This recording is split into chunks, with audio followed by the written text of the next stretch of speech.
معزز سامعین کرام، آپ سن رہے ہیں دیار اردو چینل پر عبداللہ حسین کا ناول نادار لوگ، حصہ ششم، باب نمبر 15۔ اسے ہاتھ ملاتے ہوئے اعجاز نے پہلی بار بدیع الزماں کی آنکھوں میں آنکھیں ڈال کر دیکھا تھا۔ اسے وہاں خوف کے گہرے سائے دکھائی دیے۔ اسے ایسے محسوس ہوا کہ جیسے وہ شخص باہر کی دنیا سے لے کر اپنے دفتر کے شمس تک سب سے سہما ہوا پھر رہا ہے۔ صرف اپنی کامیابی کا تصور اسے آگے ہی آگے چلائے جاتا ہے۔ اس خوفزدہ دلیر آدمی کے لیے اعجاز کے دل میں ایک نیا انس پیدا ہوا۔ اللہ حافظ، اعجاز نے کہا، دیر نہ کرنا، جلدی آؤں گا، فکر نہ کریں۔ 8 روز گزرنے کے بعد اعجاز تازہ رپورٹیں لیے بدیع الزماں کے دفتر پہنچا۔ بتاؤ، مجھے سسپینس میں نہ رکھو، میرا دل دھڑکنے لگتا ہے، بدیع الزماں بولا۔ ناقص ہے، اعجاز نے کہا۔ بدیع الزماں چیخ نما نعرہ بلند کر کے کھانسی کے دورے میں لوٹ پوٹ ہو گیا۔ دورے سے نپٹ کر اس نے رومال سے آنسو خشک کیے، چشمہ صاف کر کے لگایا اور دوسرا سگریٹ سلگا لیا۔ پھر وہ اطمینان سے کوہنیاں میز پر رکھ کر مسکرانے لگا، گویا ایک انسانی اور ایک ذاتی بحران سے ایک ساتھ فارغ ہو گیا ہو۔ 2-4 کش لگا کر اس نے میز کے دراز سے 2 فل سکیپ کاغذ کھینچ کر نکالے۔ یہ دیکھو، اس دوران میں نے یہ کام کیا ہے۔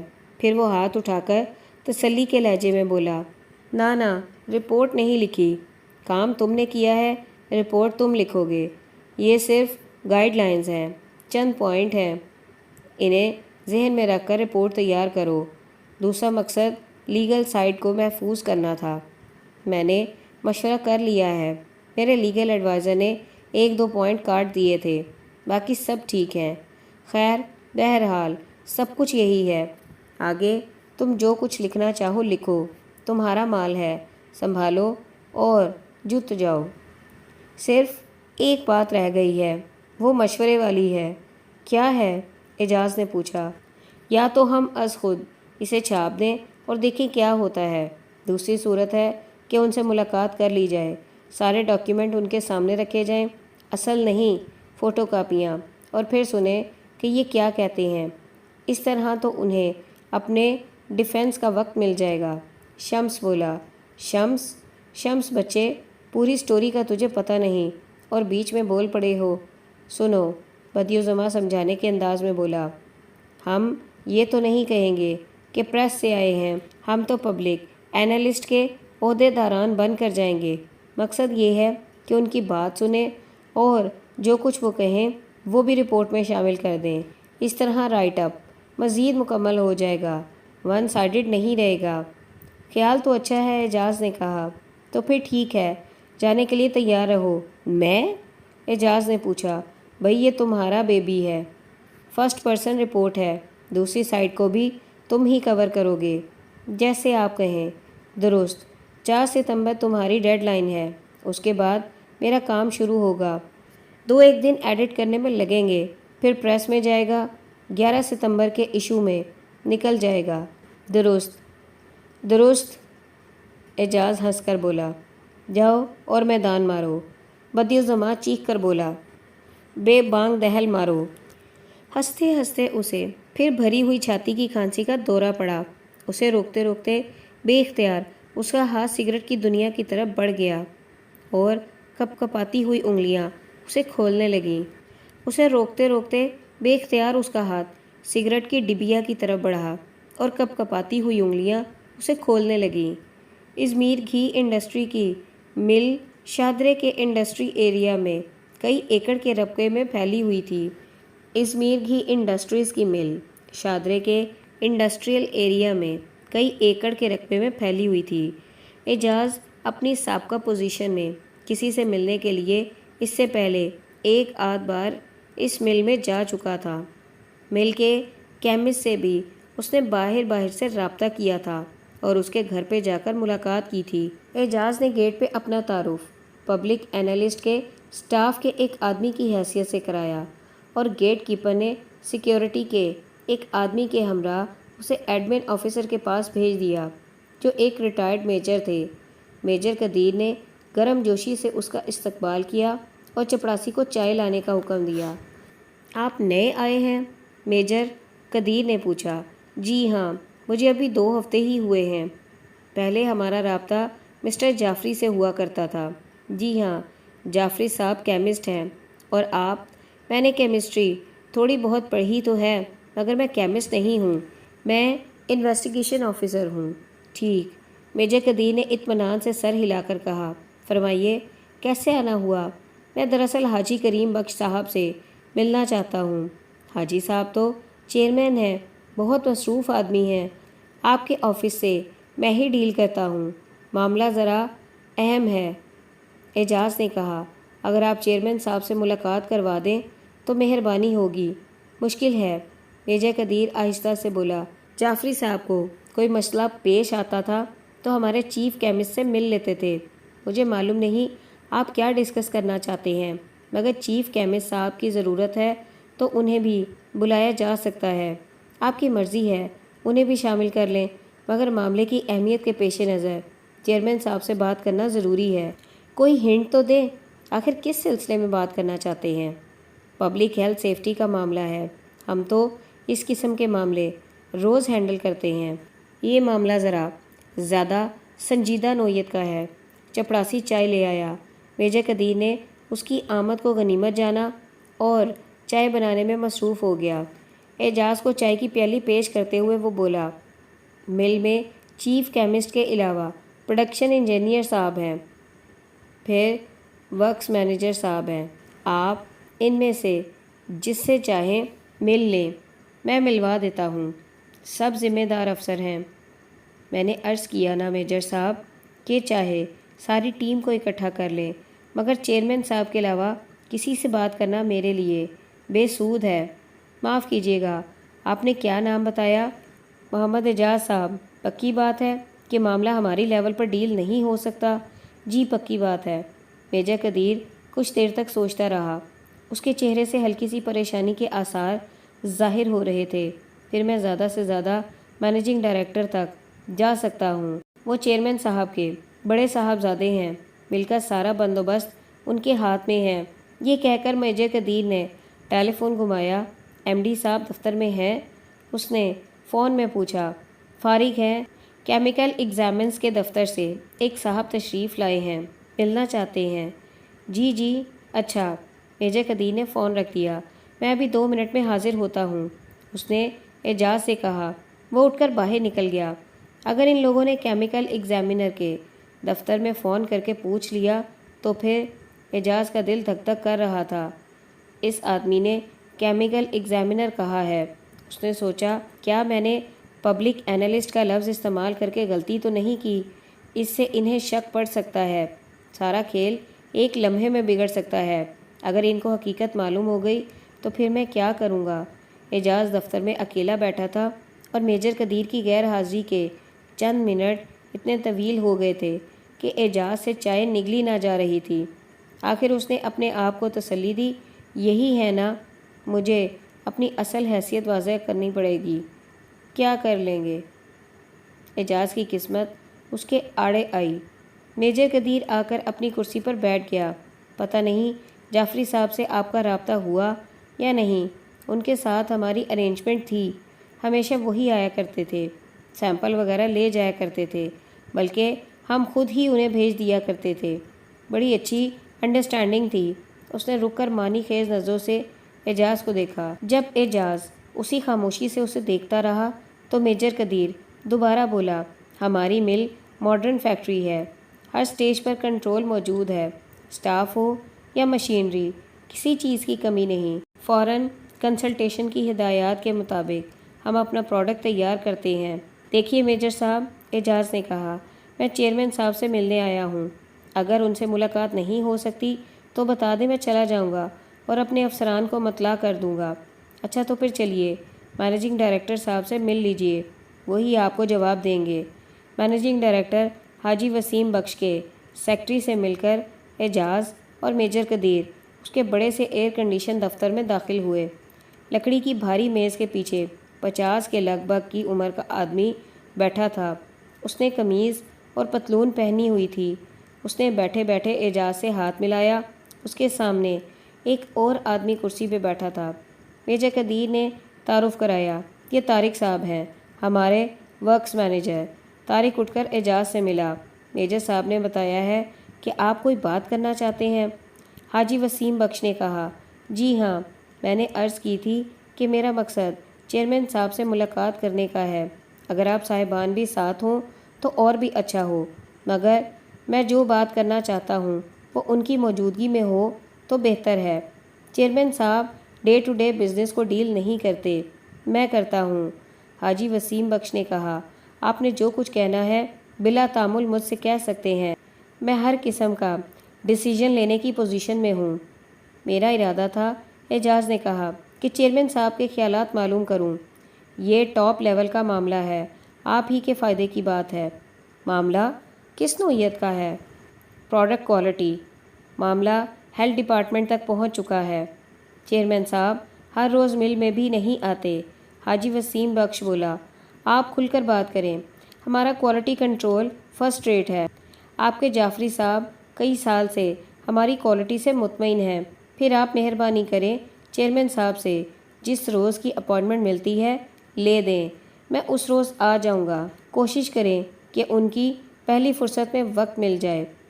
اعجاز کو علم تھا کہ وہ پاگل پن کی بات کر کے خطرناک رسک لے رہا تھا۔ ایک ہی دن کے وقفے میں اس کا راز فاش ہو سکتا تھا اور پھر اسے وہاں قدم دھرنے کا موقع ہی نہیں ملے گا، مگر ساتھ ہی اسے یہ بھی پتہ تھا کہ راز تو ایک دن کے اندر ویسے بھی فاش ہونے سے نہ بچ سکتا تھا۔ چنانچہ اب اس نے یہ کھیل شروع کر ہی دیا تھا تو اسے آخر تک پہنچانا لازمی تھا۔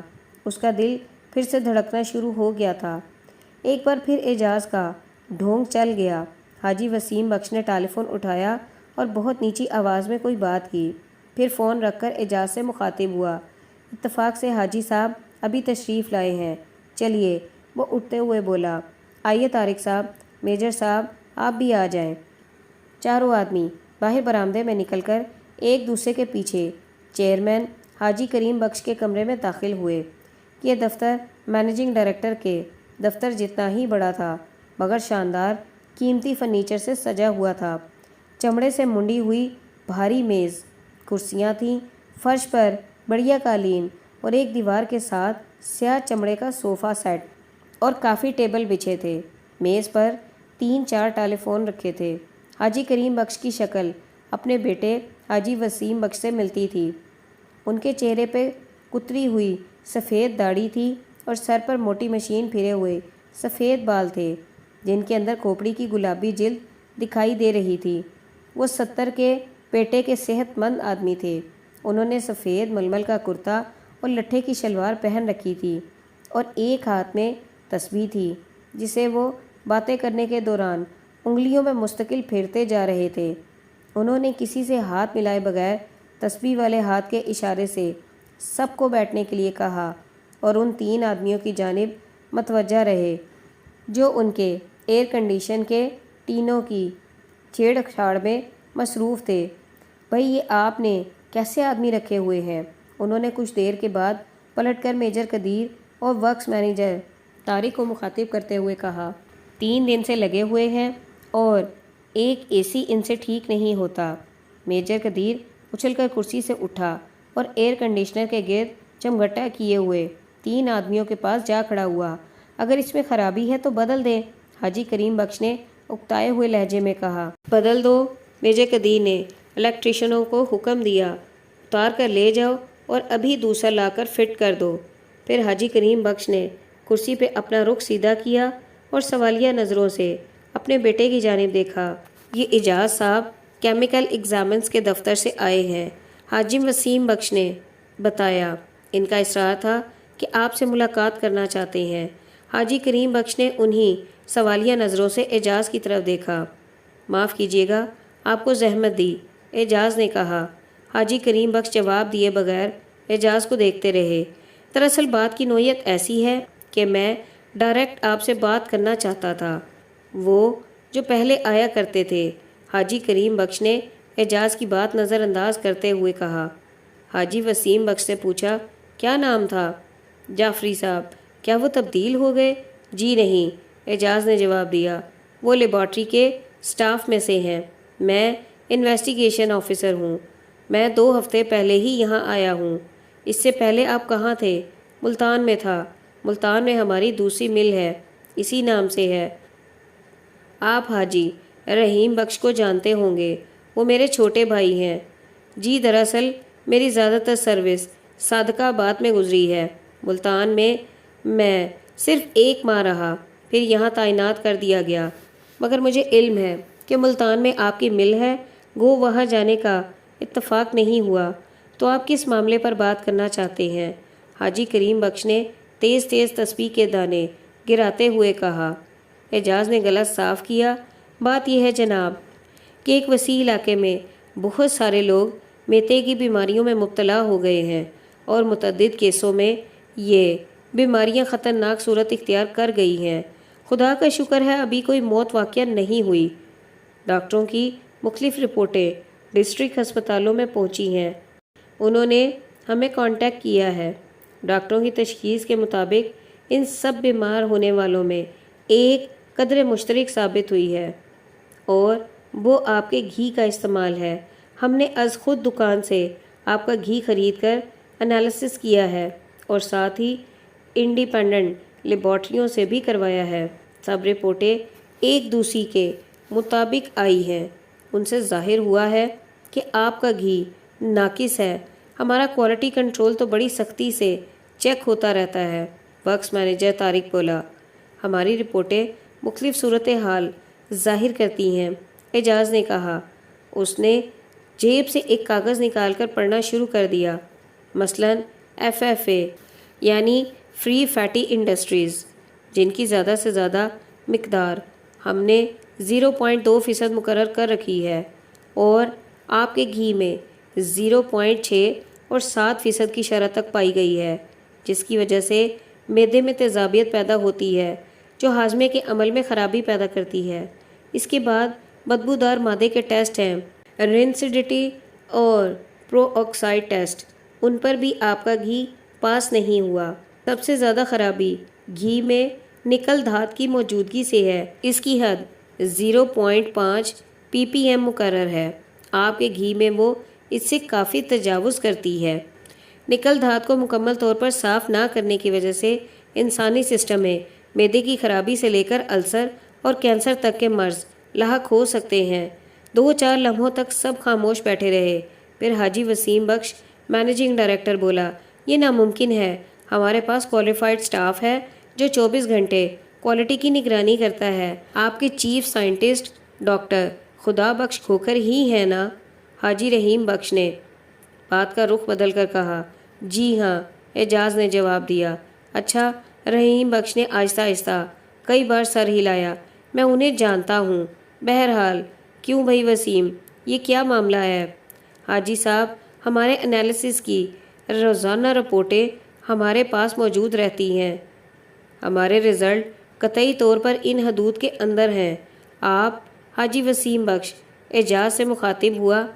ہماری لیبارٹری، ہمارے ٹیسٹ پروسیجر، ہماری ٹیسٹ شیٹوں کو دیکھ سکتے ہیں، ان کا معائنہ کر سکتے ہیں۔ ہماری انویسٹیگیشن کے مطابق، اعجاز نے حملہ جاری رکھتے ہوئے کہا، آپ پروسیس کے اندر 1-2 ضروری عوامل کو گول کر رہے ہیں۔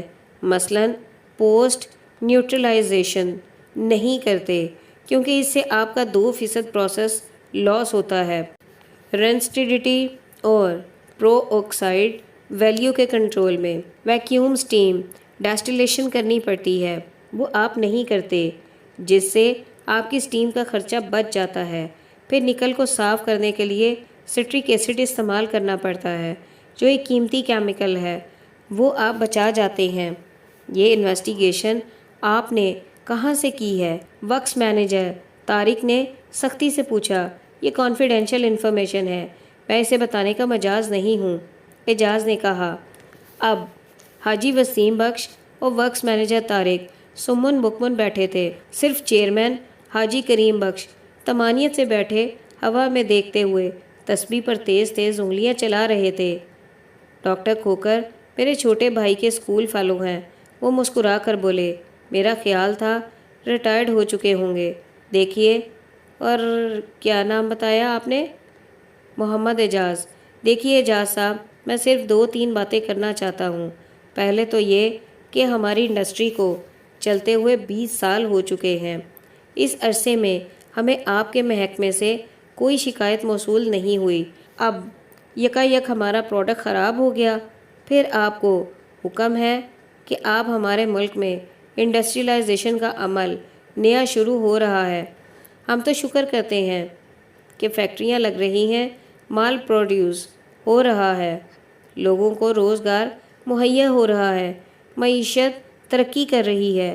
اس میں آپ سب کا حصہ ہے۔ تیسرے یہ کہ کیا ڈاکٹروں کی رپورٹیں قابل اعتماد ہیں؟ ہمارے غریب لوگ خدا جانے کیا کچھ گلی سڑی چیزیں کھاتے رہتے ہیں، اس میں ہمارے گھی کا کیا قصور ہے؟ کیا آپ کے پاس یا ڈاکٹروں کے پاس کوئی ریکارڈ ہے کہ لوگ کیا کھاتے پیتے ہیں؟ بھئی آپ لوگ وہ اب سیدھے صاف الفاظ میں اپنے بیٹے سے مخاطب ہوا، ان صاحب سے معاملہ طے کر لیں۔ پھر وہ دوبارہ اعجاز کی جانب متوجہ ہوا۔ ہماری معیشت میں آپ سب کا حصہ ہے، سب مل جل کر کام کریں گے تو ہی کچھ ہوگا، ورنہ ترقی کا عمل رک جائے گا۔ آپ مینیجنگ ڈائریکٹر صاحب سے میٹنگ کر کے معاملہ طے کر لیں۔ معاملہ طے کرنے کا سوال نہیں ہے حاجی صاحب، اعجاز نے کہا، یہ معاملہ اب ہمارے ہاتھ میں نہیں رہا، ہیلتھ منسٹری تک جا چکا ہے، لوگ خطرناک بیماریوں میں مبتلا ہو رہے ہیں۔ اسی لیے میں نے اصرار کیا تھا کہ آپ سے ڈائریکٹ بات کروں۔ آپ کی فیکٹری بند ہو سکتی ہے، اس کی آپ فکر نہ کریں، فیکٹریاں بند نہیں ہوا کرتیں۔ دیکھیے آپ بیماریوں کا ذکر کر رہے ہیں، یہاں کی آب و ہوا میں لوگ جو کچھ کھاتے پیتے ہیں اس کی وجہ سے ہماری آبادی کو بچپن سے ہی امیونٹی ہو چکی ہے۔ میں آپ کو بتاتا ہوں، جب انگریز پہل یہاں آیا تھا، اسے صبح کو ڈائریا ہوتا تھا، شام کو جاں بحق ہو جاتا تھا۔ اپنے لوگوں کو آپ نے کبھی دستوں سے مرتے ہوئے دیکھا ہے؟ گھی وغیرہ میں تھوڑی بہت اونچ نیچ سے انہیں کیا ہوتا ہے، اور دوسری غذائی اشیاء کو دیکھیں، کسی چیز میں ملاوٹ نہیں ہو رہی کیا؟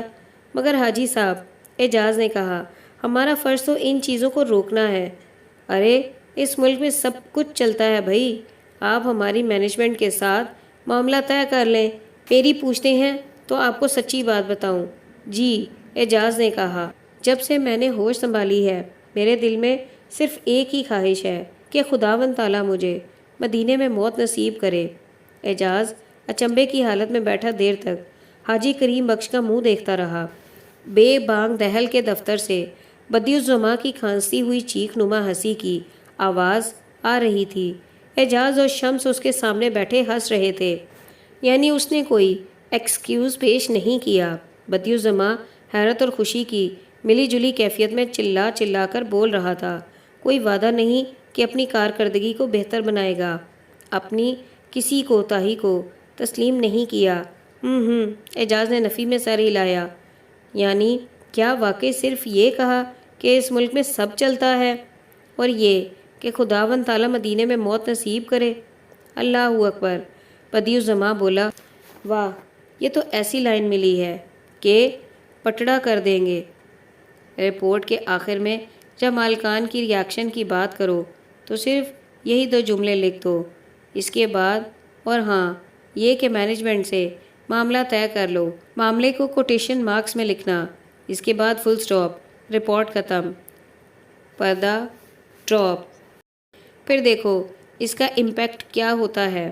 معاملہ ہاں معاملہ اسے پتہ نہیں کہ اس کے ساتھ کیا معاملہ ہو گیا ہے۔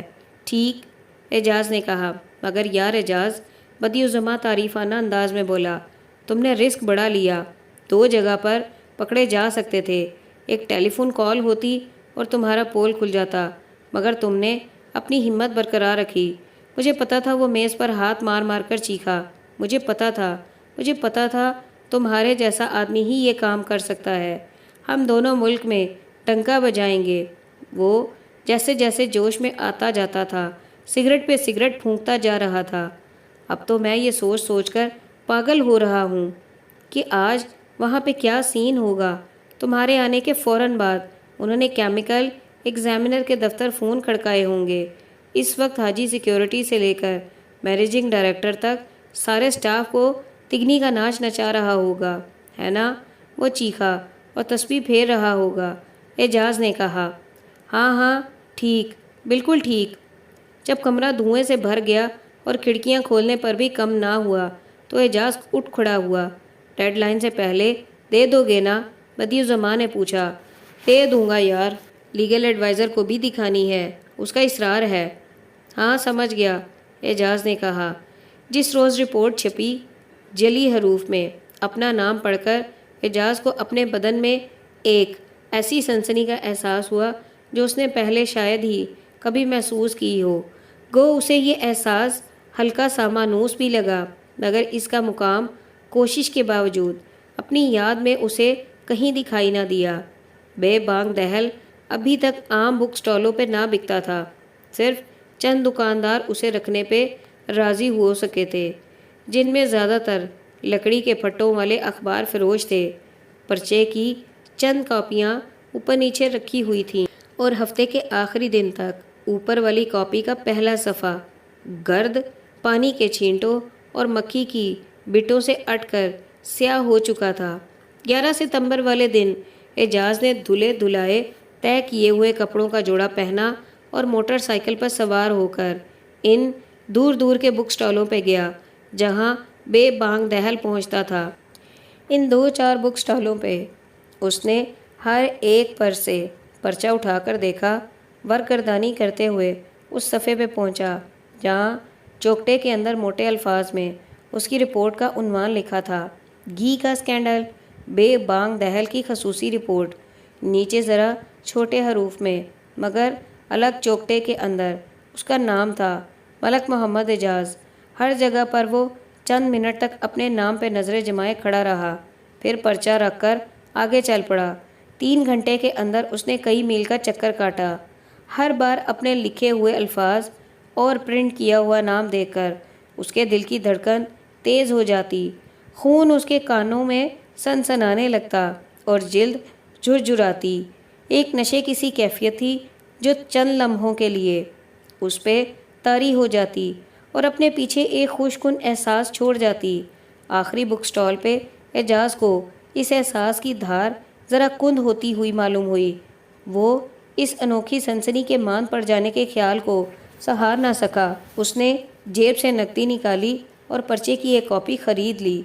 اسے موٹر سائیکل کے ہینڈل میں اڑسنے کی بجائے اس نے دوہرا چوہرا کر کے اسے قمیص کی جیب میں رکھ لیا۔ وہ اسے اپنے بدن کے ساتھ لگا کر رکھنا چاہتا تھا۔ اس سے اسے عجیب سی تن آسانی کا احساس ہوا۔ اب وہ موٹر سائیکل بھی ایسی آزادی سے چلا رہا تھا جیسے وہ 40-41 سالہ دیہاتی نہ ہو بلکہ 18 سالہ شہری لڑکا ہو۔ روزمرہ کی نسبت آج اسے اپنے آگے ٹریفک کی بندش 1 سیکنڈ پہلے ہی نظر آتی جا رہی تھی اور وہ ایسی صفائی سے اپنی سواری کو دائیں اور بائیں موڑتا ہوا چلا جا رہا تھا کہ اس کے سامنے خود بخود راستہ نکلتا آ رہا تھا۔ پہلے کبھی اعجاز کو اس مشین پر ایسی قدرتی مہارت کے ساتھ ایسا ضبط حاصل نہ ہوا تھا۔